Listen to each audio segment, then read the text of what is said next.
William, welcome to Mint, my friend. How are you doing? Thank you for being on. Hi, Adam. Thank you for having me. It's a real Yes, pleasure to be here. yes. Very, very excited to have you part of season four. You guys are doing some cool stuff at Bolero. Okay. I think Yeah. you're actually one of the uh, only platforms, or one of the only platforms I've came across that's actually focusing on the social token side for the music industry in particular. There's other platforms doing other social token related stuff, but I like yours specifically because of the music social token angle. But before we get even into there, okay, who are you? What does the world need to know about you? And how'd you kind of get your start into crypto? Yeah, that's a good place to start. So, Yes. I'd say that. My name is William Bailey. I'm the co-founder and CEO of Bolero. So, before jumping in Web3, I was already working in tech. So, I've spent almost 4 years working in an AI company, basically doing some product stuff and development stuff. And yeah, during the year of 2019, I was going down the rabbit hole in Web3, basically learning everything about Web3 blockchain. And I discovered DeFi. Uh, and I was also writing a thesis about the sharing economy and the opportunity of tokenization in this space. So after the first lockdown and like all this COVID crisis, I was basically like everyone, wondering what I was doing with my life and if I could probably do something more meaningful. And during the summer of 2020, I had this like brutal idea. Actually, I had a few friends in the music industry struggling to make a living from their art, and I was wondering if we could be able to tokenize them and let people invest in them. So it was the genesis of Bolero. So I basically quit my job in September 2020. I went to Le Wagon, which is a coding bootcamp to basically learn web programming. During this bootcamp, I met Arthur, who is the co-founder and CTO of Bolero. And because we had a little unemployment compensation period in front of us, we thought it would be a great idea to test something related to the idea of investing in music. So this is what we've started. Starting from December 2020, during 3 months, we have programmed the first version of Bolero by Nice. ourselves. And then April 2021, we've released the first beta version, which Nice. was basically back at the time a simple web app on which you could invest in more than 50 artists, buy their tokens, and access exclusive rewards. So yeah, it's been a hell of a ride since then, actually, and I'm pretty happy, pretty excited to be in this space. Really feeling like a pioneer, but not because it's cool for me or for the team working at Bolero, but it's super like energizing to be working for artists, for the music Yeah. industry, and to try to shape something like fairer in the Yeah. future for the music. So, actually, before we even get to the type of artists that you guys are looking after, what fair really means, what value means, because these are all things I want to kind of talk about. Are you a musician? Like, Yeah. you are? Okay. Because I always ask that because a lot of the builders that I come across in the music scene end up coming from a deep music background of some sort. And deep can mean they've either played in bands, they've either produced or engineered music, they're either DJs or whatever, and they just pivoted into the music business side of things. So, yes, you have. What did you grow up playing, or did you grow up playing? Give me some context on that. Actually, man, like music has always been something really important in my life. The way I was like having a relationship with my father, the way like it has a lot of weight in my family. Everybody's listening to music, but Mm, everybody is passionate about music. So we all have a huge culture regarding music. So obviously, I started to play guitar when I was a teenager. I was like really passionate about this stuff, rock and roll, like basically, the first musical genres that you love when you're young. yeah. And then I've discovered like electronic music. So I started to buy some vinyls to try to scratch some, yeah, just set, but just for the love of music. So I was not trying to become a musician because I think that you really have to be a special talent inside of you to become an artist. But I knew deep inside of my heart that someday I would join this music industry and try to do something. And just for you to understand the perspective and how we are Sure. building this company and what are like the background of people joining Bolero, the pitch is pretty simple. It's a team of insiders and outsiders joining forces for the better. So we have tech people really passionate about the blockchain perspective of the company, and we have music people. So people who have seen all the issues from the inside and getting a way to try to fix those issues in another company. Got it. So yeah, I think that's So it. so let me ask you, what are the types of artists you guys are after? Okay. Because there seems to be a shift in terms of the love for independent artists to already established artists that have labels and have backings. Like, what are you guys after? Or does it matter? And why? Yeah, it doesn't matter, man. So actually, we are looking at all the musical genres. Okay. It doesn't matter since it's music, it's cool.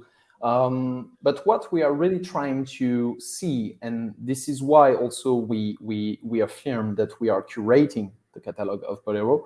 We are really trying to find like potentials, because if you are telling to your users that they can invest in an artist, you have better to propose, like to offer artists who will grow in the future. So what we are only looking at is what is the current situation of the artist, where he or she is in her or his career arc, and what would be like the best trajectory in the coming 12 months.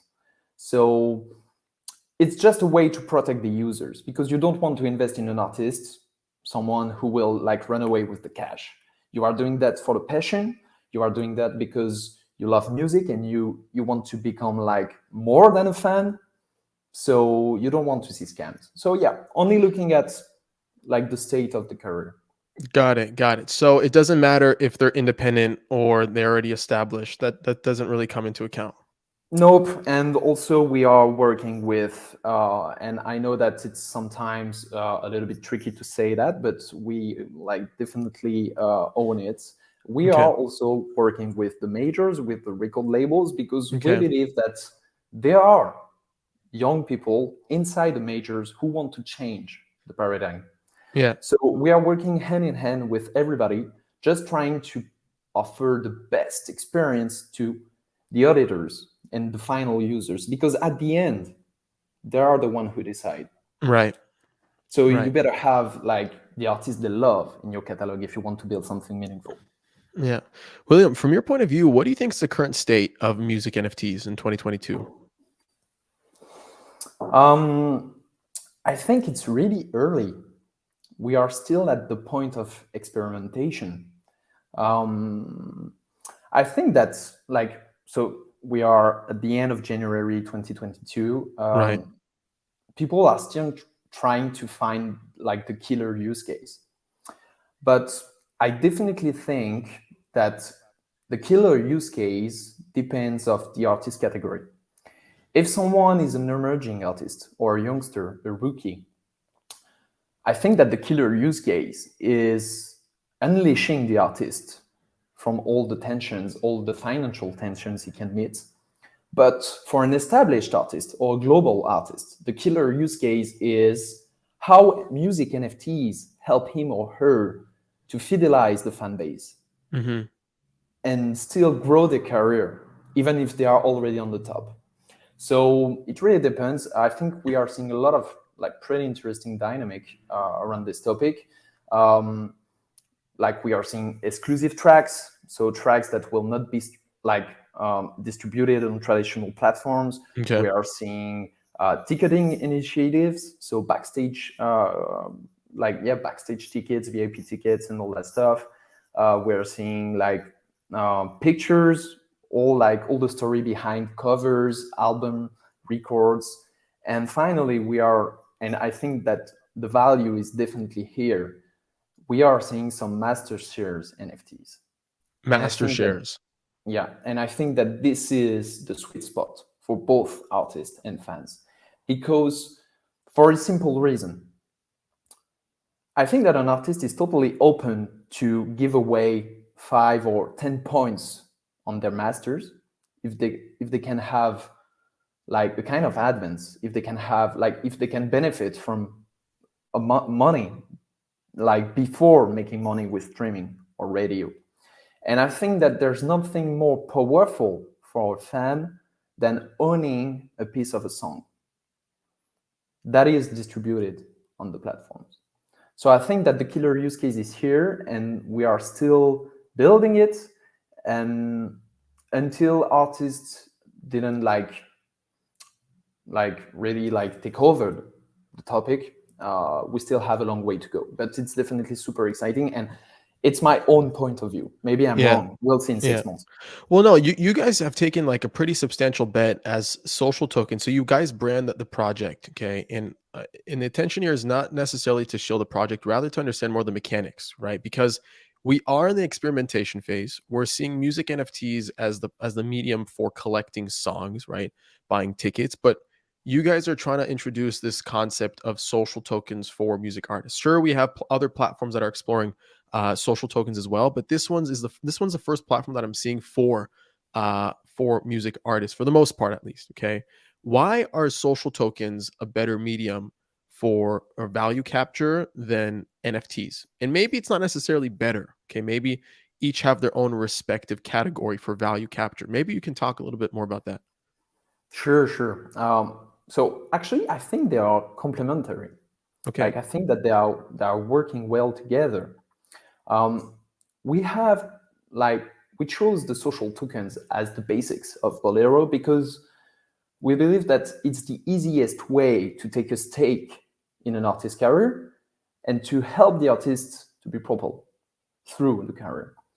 Um, the basics of the social tokens at Bolero is that we have an algorithm that we have called the index. And thanks to this algorithm, we are able to assess each artist's progress on a weekly basis.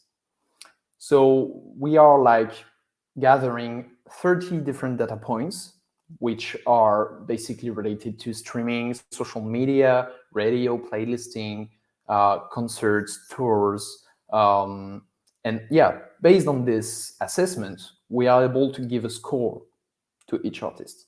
This score is a figure. And thanks to this figure, which is again updated on a weekly basis, we are able to track the artist's progress, and we are able to give a rational valuation to the artist. And I think that this is where the hack is. It's the ability to give a proper valuation to a creator based on the fact that his or her image is pretty subjective. Hmm. But based on these figures, you can give a proper valuation. And Yeah. then the whole social token aspect as an asset, because it's a financial asset, this whole aspect is now like worthy for the user.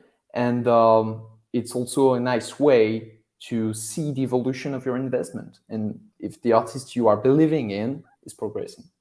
So this is the whole mathematics behind our Hmm. social token. And we chose this specific type of token because we believe that with the NFTs, if you use NFTs collection as a way to take a stake in an artist's career, you are like not helping your fans who don't have a lot of money. Because when you are simply releasing music, maybe in your fan base you have people who have money, but there are also people who don't have money. Yeah. And if you can take a stake in an artist's career starting from $1, it's definitely great. But if you have to invest $500 or $1,000 to get a step in, it's difficult, and it's starting Yeah. to feel like it's something premium, something like almost like luxury. When I had Gary Vee on the podcast, okay, we talked about different trends, like creator trends for Web3 in 2022. Okay. And I talked to him about like, does he prefer creator coins over NFTs or vice versa? And one thing that he brought up that was interesting, he's like, these coins, these social tokens feel too much like a financial transaction, whereas NFTs have like a different element of collectability to a community, which I agree and I disagree with, right? Like when you think about and by the way, like the whole premise of Mint is actually around these concepts of social tokens, of tokenized creators and whatnot. So I do see the value in it. But when you hear like naysayers say that, okay, it feels too much like a financial transaction, or it feels like too much of let's say like I don't know, like a stock market of some sort, how do you kind of like, how do you guys think about that? Like, because there's obviously value to it, right? There's obviously value. Like we're seeing people like Daniel Allen, for example, start the overstimulated DAO and accrue 50% of revenue to the DAO, empowering all of the token holders, right? So there's value in these currencies. How do you guys kind of think about that when naysayers hit you with these types of critical points or criticisms for the most part? Um, Actually, at Bolero, we think that because the social token is trying to get a physical representation of the, not physical, but it's a digital representation of the relation you have with an artist. It's pure, like the value of the social token is purely subjective. It's purely based on emotions. It's purely based on what kind of music is trending.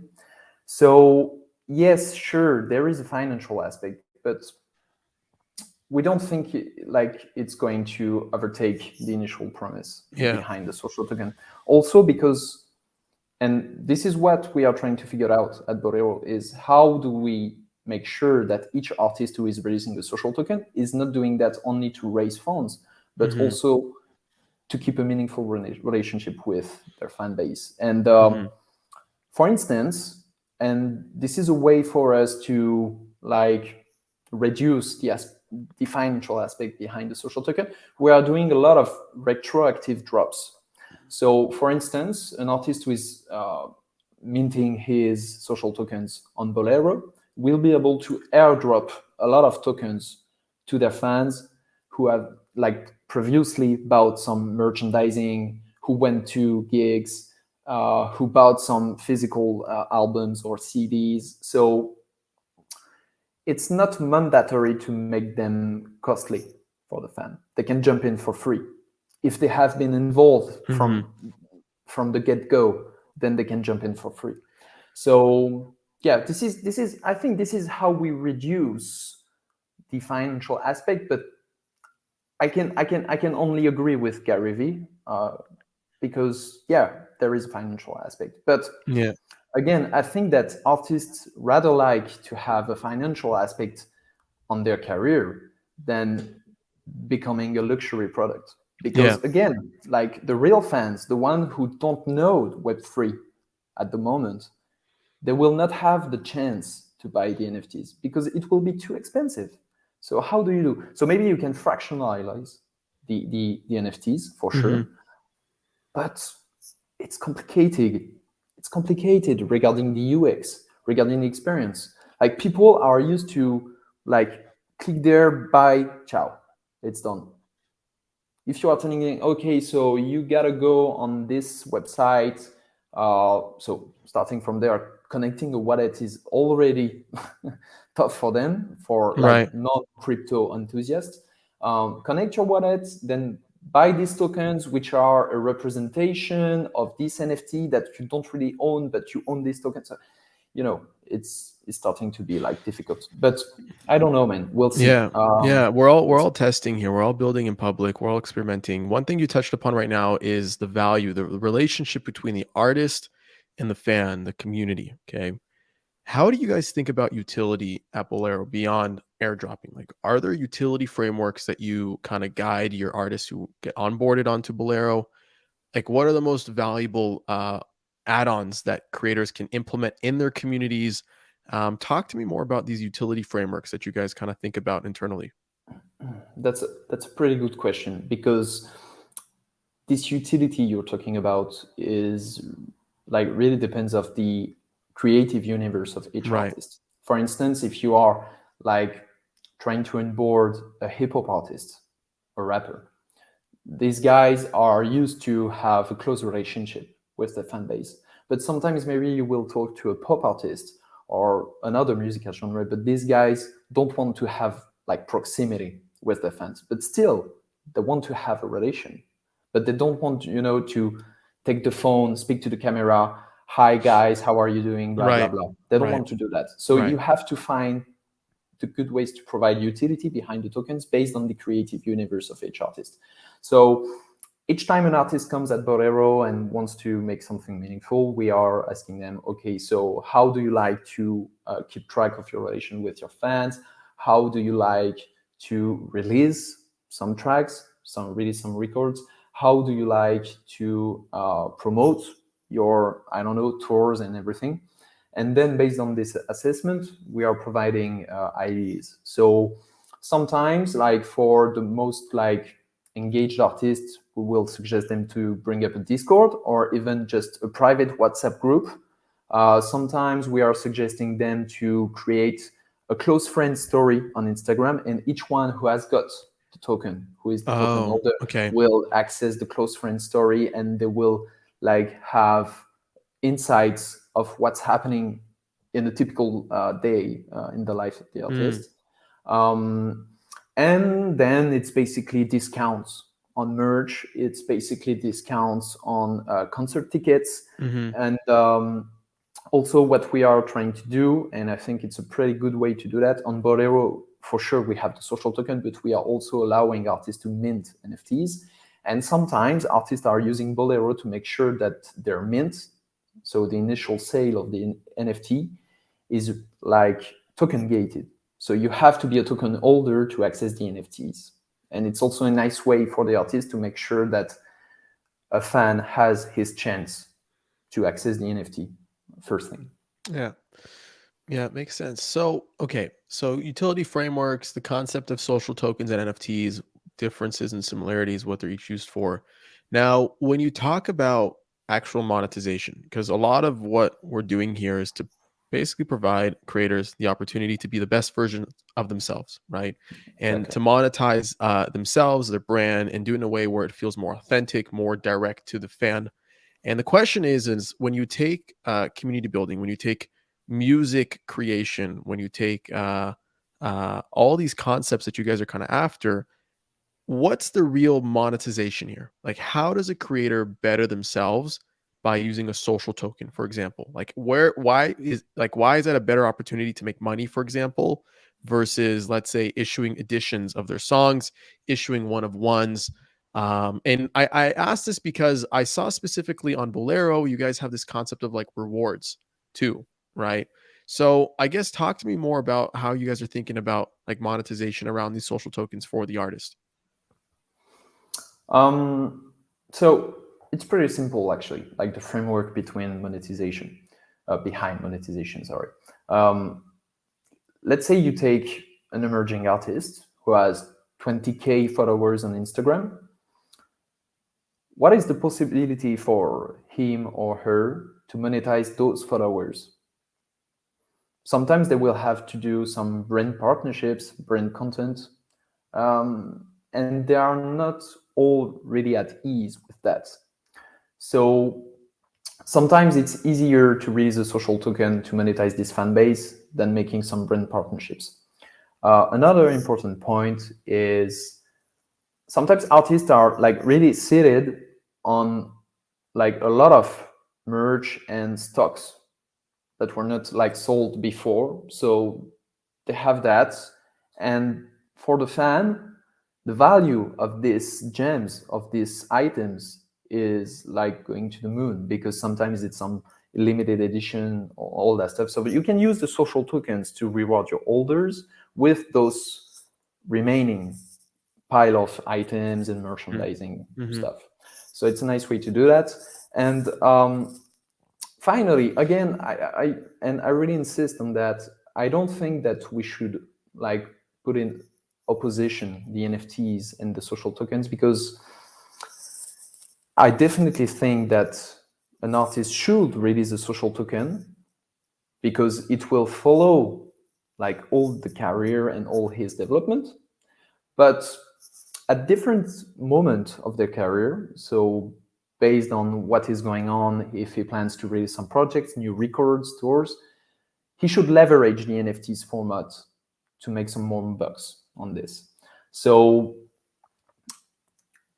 Actually, what we're doing on Bolero too is to like we are providing royalties on the social tokens for the artist. So even if he, so sometimes people think that they can, artists think that they can just make some money at the initial mint, but it's Right. wrong. You can still make money and recurring revenue along like during all the lifetime of your assets. So where is the royalty coming from? From their craft, from their music, for example? So that gets like denoted through or captured through the social token value? For the social token, no, it's based on the trades on the Okay. secondary market. Okay, So the got it. more the social token is Got it. traded, the more they Got it. earn commissions. Got it. Got it. Got it. Okay, so there's like a rev share going on as well. Okay. Yeah. So I wanna take a moment really quick and actually share my screen and pull up one of the artists, okay? Because I think you guys have done a nice job with basically allowing people to see what the value add is based off the different tiers that they unlock. Okay. Mm-hmm. So let me see if I can share my screen really quick. And if I can't share my screen, I'll just end up let's do this. Chrome tab. Okay, here we are. Let's see if this works. Can you see my screen all right? Okay. Yep. Well So done. okay, so Tenka, okay, a trap artist from France, okay. And I want to quickly take a look at fan rewards, okay. And this is actually the most interesting part to me because it feels very much like, and I don't want to compare the platform because Bolero is its own platform in its own respect, but it feels like more of a like a Web3 native Patreon, where depending on the tokens that you buy determines like your access and your utility in the community. Now that's not a new concept. More so, I love how you guys kind of structured the tiers because like if you think about it like traditional SaaS products or traditional creator communities, if you're looking at Web2, they have these types of tiers. Like whether like I remember doing research on OnlyFans or doing research on Patreon or Substack, etc. Like you can integrate tiers. So this is kind of like what you guys have done as well. Talk to me more about these like fan rewards. And does the creator get to choose this? Do you guys work with them to kind of steer the ship as to what they should be charging for each tier? Walk me through how you guys are thinking about this. Thanks a lot, Adam. So actually, it's totally customizable Okay. by each artist. So each artist chooses the amount of token needed to access a specific reward. So let's take, for instance, this 7 token stage. Okay. So on this 7 token stage, Oh, Tenka there's is more. telling to the fan base, if you own 7 TNK tokens, you will be granted an access to my VIP channel on Discord. If you own 10 tokens, you will be granted a Zoom meeting with me. And it's like a nice way to reward their fans Sure. for the support in the short term, because obviously we hope fans are here for the long term. But until the artist is really like propelled forward, they have something to like to enjoy Mm-hmm. instantly.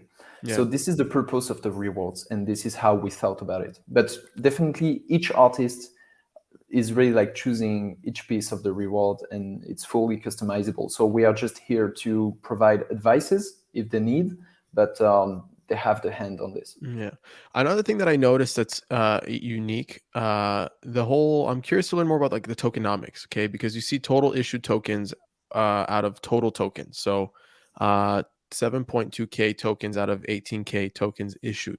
How do you guys think about tokenomics? Is that also flexible in the creator's point of view? And I ask this again from a macro state because a lot of what we're seeing right now, we're seeing a lot of communities or creators do like 1 million or 100,000 or 10 million, right? And Yeah, have that that's locked in a crazy. Man. reserve. So, like, how do you Hmm. guys think about the tokenomics behind all these creator coins?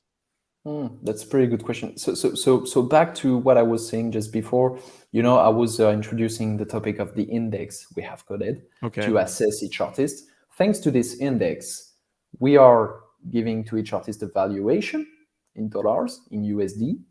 And so let's say that an artist comes to Bolero, he says, okay, what is my valuation based on my score? We will tell him, for instance, your valuation is at $1 million.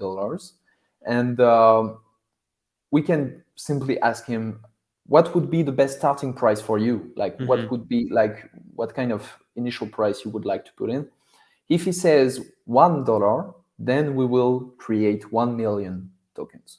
So everything is based, it's simply like the I see. valuation we give divided by the starting price. So this is why it is rational. And also the supply is fixed. So it gives some scarcity to the social token.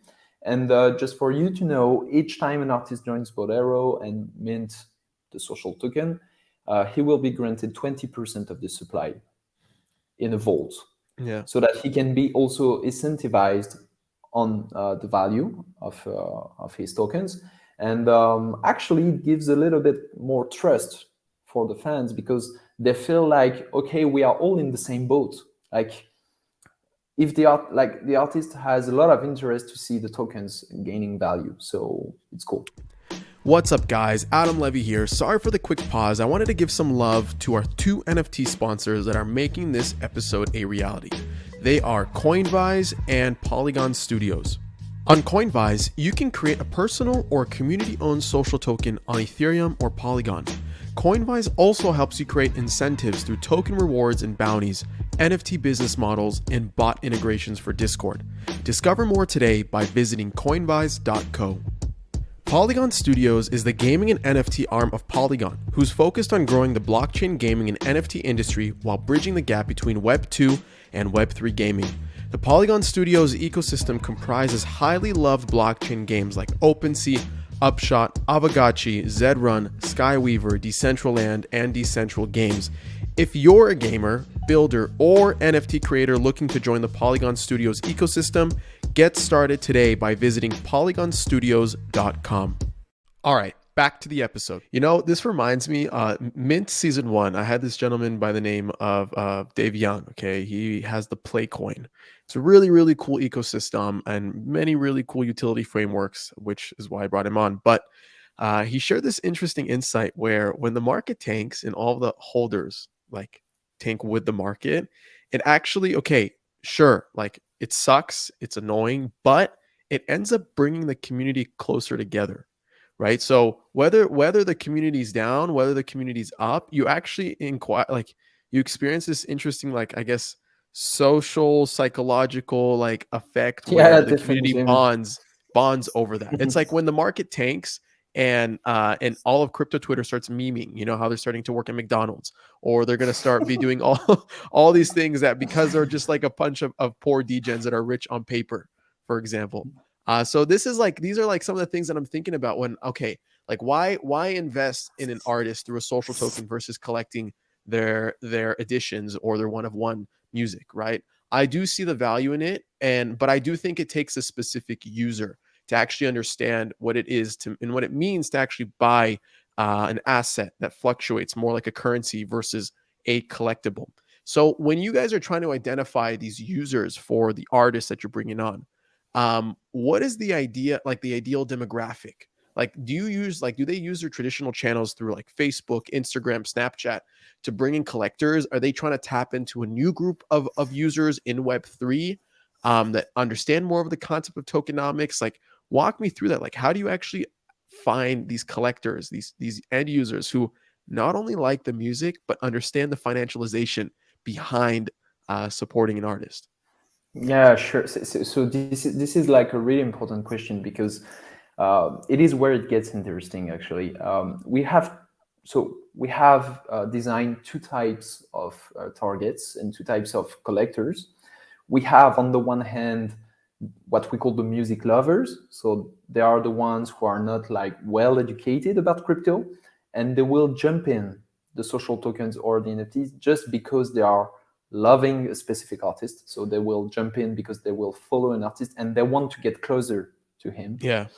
And on the other hand, we have what we call the crypto enthusiasts, which are obviously people already familiar with crypto, and they are seeking new kind of tokens and new kind of opportunities to diversify their investment, but in a nice way, because it's all driven by emotions and music.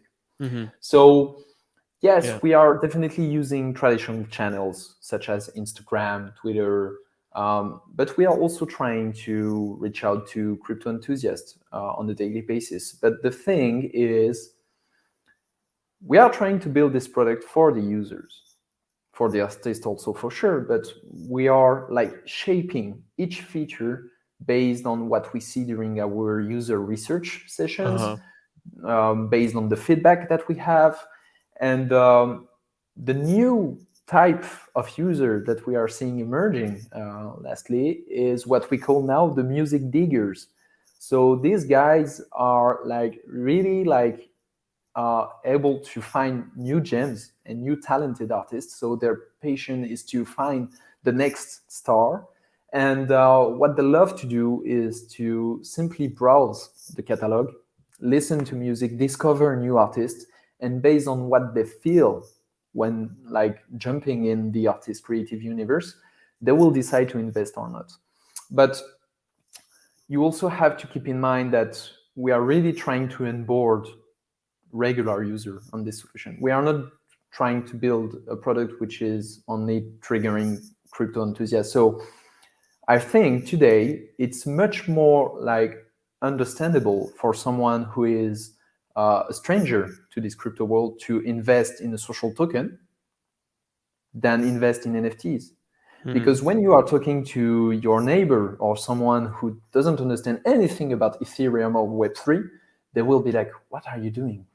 You are like collecting digital copies of this Yeah. track, but I don't understand why. So until they have made their way through the rabbit hole, they will not be able to seize the value of this amazing asset, Yeah. which is the NFT. But it's super easy for them to understand that they can buy a stake in an artist career with the social token. They will be like, okay, so it's like a digital card, like a digital membership card, or it's Yeah. like a stock.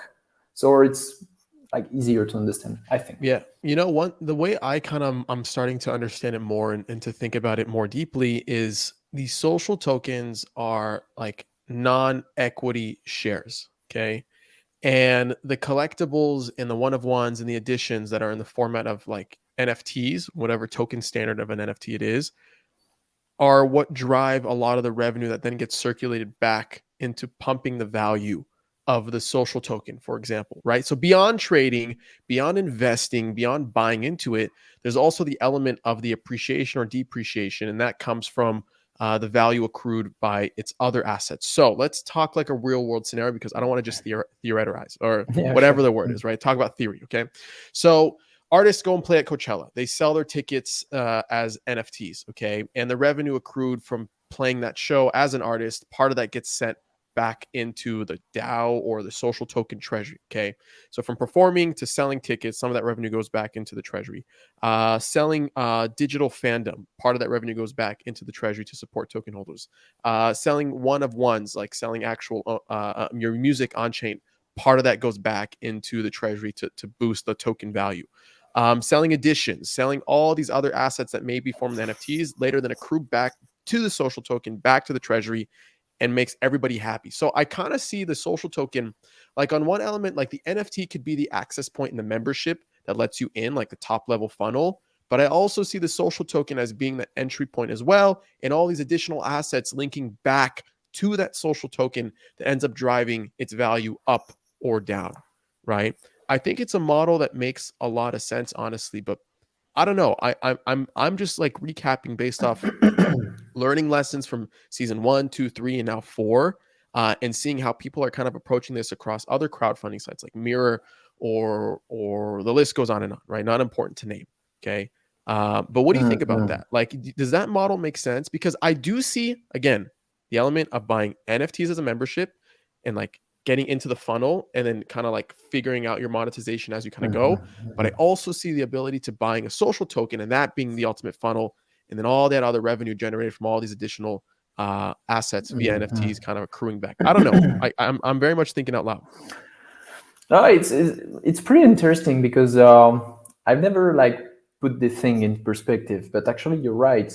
It's kind of a virtual circle, but like you told something really interesting here. You talked about DAO treasury, Right. and this is an important criteria regarding investing in an artist because I don't think that a lot of artists are ready to set up a DAO treasury behind a project and allowing people to have a look at it. Yeah. Maybe some artists will like will be at ease with that, and I think it will be like far more independent artists. But I really think that the dynamic between the social token and the NFT is more related to the project cycle during the artist career. Mm-hmm. So let's say on average, it takes 18 months for an artist to release a new album today. Okay.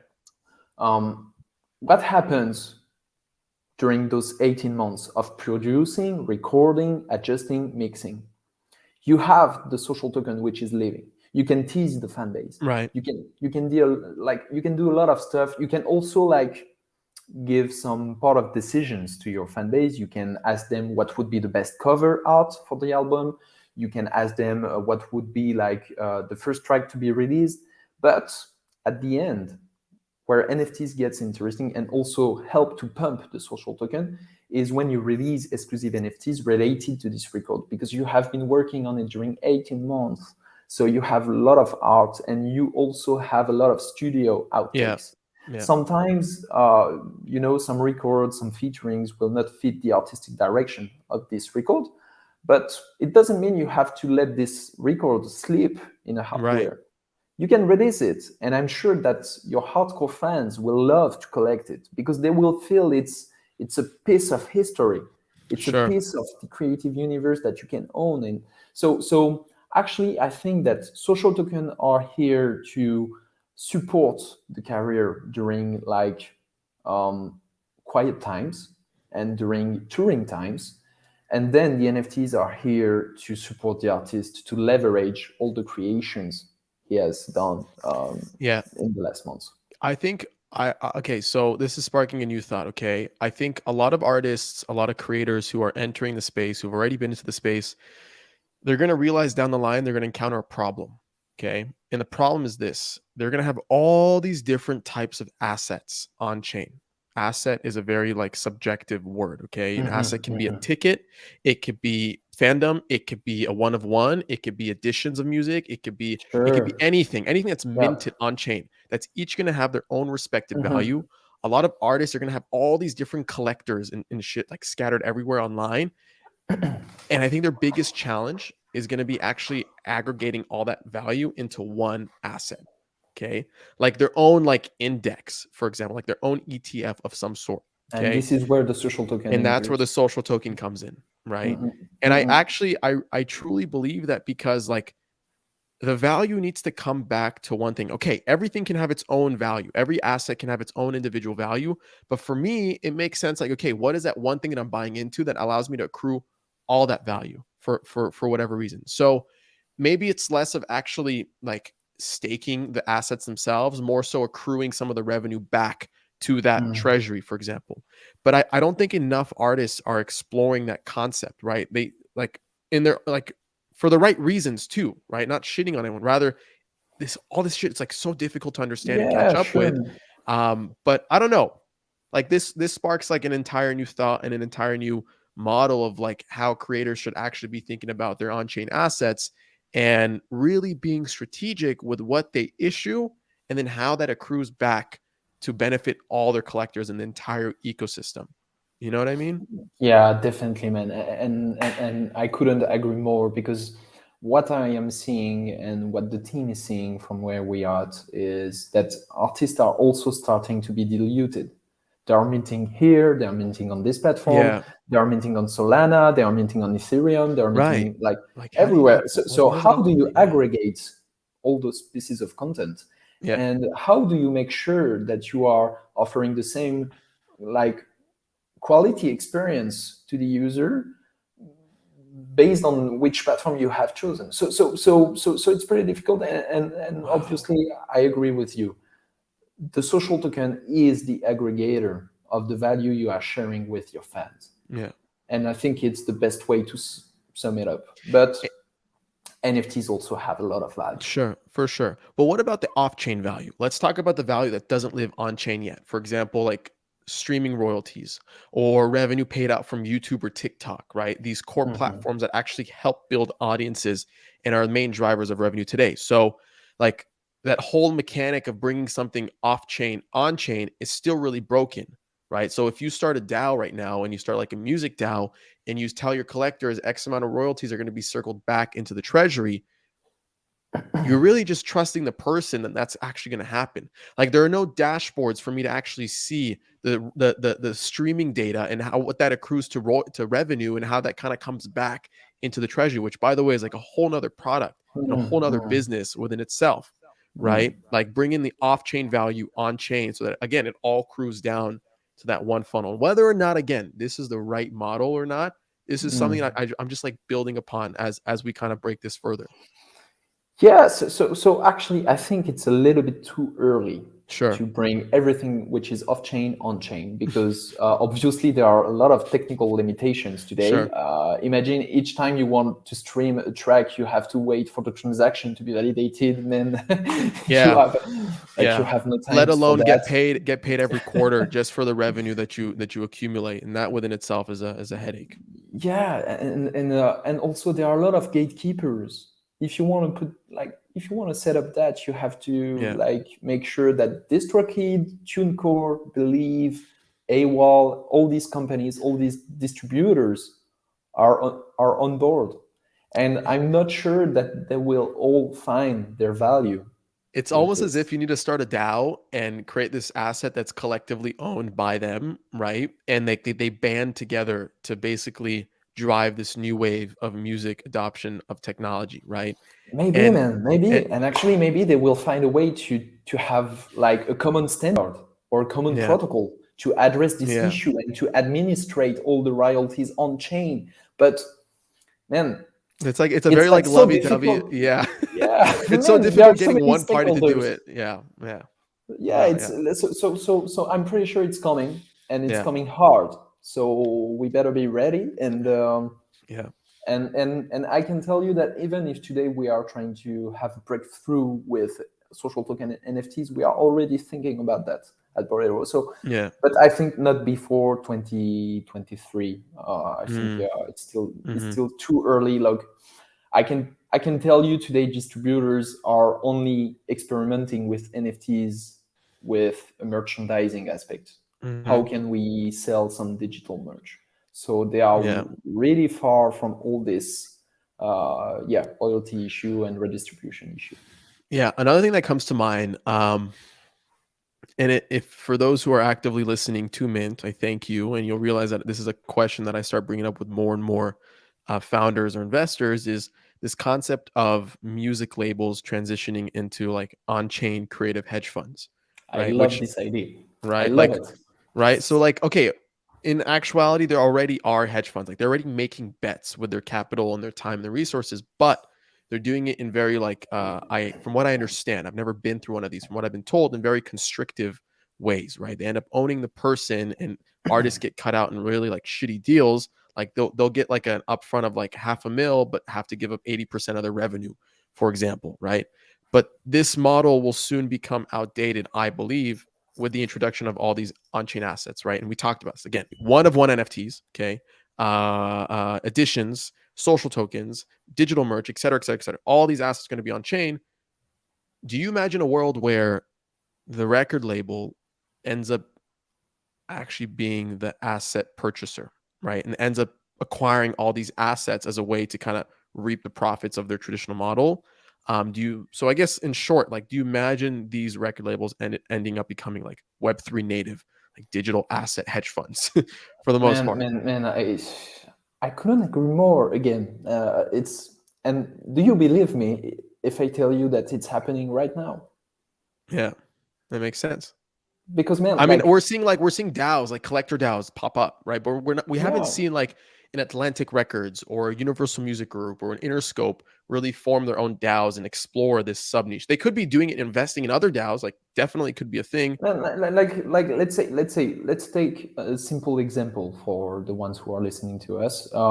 Let's say that you have a producer, a famous producer, who is selling an instrumental. So the masters related to this instrumental as an NFT. What is like, what would do a major or someone who is working in a record label? He will want to buy this piece of master to let his artists or their artists put something on it and sing on it. So you will see there will be a new way to produce records, to craft creative ideas around the fact that what kind of masters I've been able to purchase on the market. So you will see more and more things like that. And I also think, and deeply in my mind, and I think that people are meant to do that actually, and they are already, because of the figures, they are already doing that, but fans will become the new A&Rs. So fans will be the one who will tell which artist is going to pop up and which artist is really talented. Today, it's already the case, but it's through like streaming statistics. Now you will be able to see how many people are really like investing in an artist and supporting him. So you will also have metrics and insights about, would it be a good idea if I buy this artist master next month? So yeah, this is why I really believe so it. just so I understand, so when you say fan, are you implying one party as a fan buying it, or do you imagine a fan could also be a record label as well, or like a fund as well? No, actually, when I'm saying fan is it's someone who is not working in the music industry. Okay. It's someone who is just consuming music, who is only listening to music. Got it. How do we make more listeners collectors? Because if you're a collector, you're likely a listener, but if you're a listener, you're not likely a collector. Good question. First out, by onboarding more artists. Okay. Because today, like just for the record, I know so many people who are really enthusiastic about this whole music NFTs space, but they will not jump in until their favorite artists jump in. So they will follow these guys because they are the opinion leaders. So they are waiting for them. So this is, I think, the first out. Second out, I think that we need to find the best practices and we need to finish our experimentations to define the market standards. This is what we are trying to do at Bolero with our 4 NFT types. We are trying to make it easy to understand and not going in any kind of way, because an artist can be really creative, but if you're not providing scope, sometimes it's difficult for the fans to like find good pieces of content that they understand. So yeah, I think that once we will have the standards, the best practices, people will see similarities, common aspects between different artist NFTs, and they will like more relate to these NFTs. Yeah, makes sense. I'm so glad we're as early as we are and we get to see this stuff happen in real time.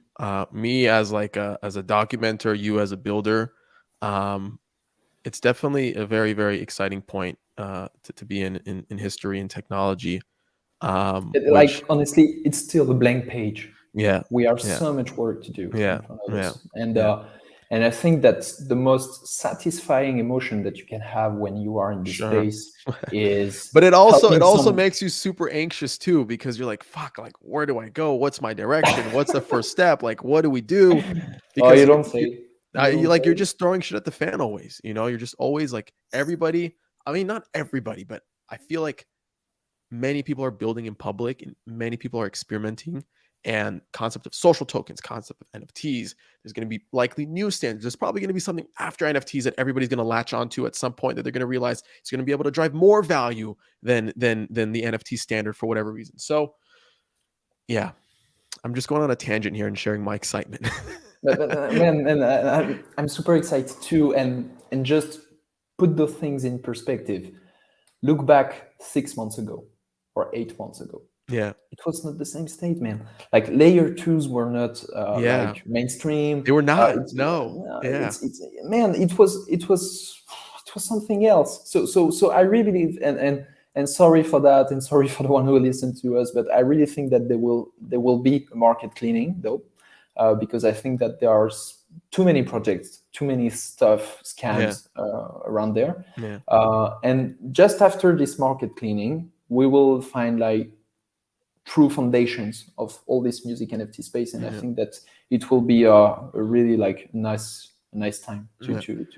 Really quick, now that I've been like marinating more in our conversation, okay, and we're coming towards the end. One quick question, which I asked this from a very like dumb point of view: the pool of money that the artist accumulates through the social token. Okay, do they have direct access to that? Is their access limited? Can they just take the money and run? Like, what's the security level behind that for collectors? So actually, we don't have, we are not like locking the funds Oh, okay, because okay. so the funds are directly going straight from the smart contract to the artist wallet. So they are receiving the funds directly. But Oh, what we do here, it's like there's no free lunch. hmm. It's not an open bar. So artists, before being able to release their ERC20 tokens, they will have to show us and show to the music department that they are serious in this dynamic. And they Mm-hmm. will have to prove that they have 12 months in front of them where they are going to bring up value, record some stuff, release some tracks, and return value to the users and to the fans. So actually, we are trying to really give a lot of freedom to the artist. He Mm-hmm. can benefit from the turnover and the gains directly because maybe he needs it to produce some new records. But then we are like supporting him also. We are like really following up, checking in, and we are doing that for the users because even if we are decentralized, non-custodial, so even if Bolero disappears, the social tokens in the NFTs will Right, remain. right. But we are here to curate and to support. So this is where we as a company are bringing value. Yeah. So are these tokens on Polygon, on Ethereum, on Solana? Where are they? Polygon, man. Polygon. Okay. Polygon, Okay. definitely. Okay. So we're seeing a lot of activity on Polygon. Okay. We're seeing, obviously, they raised money, they're acquiring companies. I think they just also brought in the head of YouTube Gaming to be the CEO of the Yeah, Polygon yeah, I saw Studio, that which is today. huge. So they're also, like, full transparency, a sponsor of this podcast, right? So actually, just to say it even more, like, your correlation being on Polygon had no correlation to them sponsoring. Rather, I just saw it on the website that it's an overlap. But I find it interesting because these L2s are critical for actually allowing scalability for more micro collectors, people that don't have thousands of Ethereum, to buy and spend 100, 200, $500 on gas. Definitely, man. It's Definitely. important to implement these L2s as a way to kind of scale what creators want to do in their own economy. So what do you think is next for Bolero, and how are L2s enabling that? So actually, what we are trying to achieve at Bolero is to offer a real social experience. So Okay. because we believe that music is profoundly social, it's profoundly something that you are experiencing with your friends, we believe that you should be able to invest with your friends. So what we are trying to achieve at Bolero, and layer twos are definitely helping in that way. We are trying to provide an experience in which you will be able to see what the influencer you love are investing in. You will be able to invest together. You will be able to do a lot of actions in app, and you will be able to experience a lot of interactions in app, so that we can be more than just a music assets exchange, because it's not the mission. The mission is to get fans and artists closer together. So you have to provide an experience in which they can interact. So I think that this is the most important challenge for Bolero, helping people to have a really like delightful experience in app. And also, I think that the real goal behind that, because it's more like product related and user experience related, but the real goal regarding scalability, and again, layer twos are helping in that way. The real goal is to get on board the next million of regular users. And I'm not talking about the crypto enthusiast here. Like, early adopters are super valuable. They are super helping with feedback and all that stuff. But we will provide a real revenue to artists when we will have onboarded the regular users. So the Mm-hmm. one who are just here for the music and not Mm-hmm. only for the assets. Yeah. Interesting. Look, dude, I'm excited for you guys. I think what you guys are after and what you're tackling is super unique. Really makes you guys stand out. We should definitely do this again in a few months and catch up what the current state of social tokens are, because I think With 2022 is pleasure, the Adam. year of social tokens. So, First of all, thank you for being on. I think it's a great place to wrap up. Before I let you go, though, okay, where can we find you? Where can we find Bolero? Give us the details. Thank you, Adam. So basically, you can access Bolero on boleromusic.com. Obviously, you can find us on Twitter, and you can find me on Twitter too. It's William Bailey. And yeah, I'd be happy to always down for a conversation. So feel free to hit me up. Amazing, dude. Thank you so much. We'll talk again soon. Thank you for having me. Bye bye, Adam.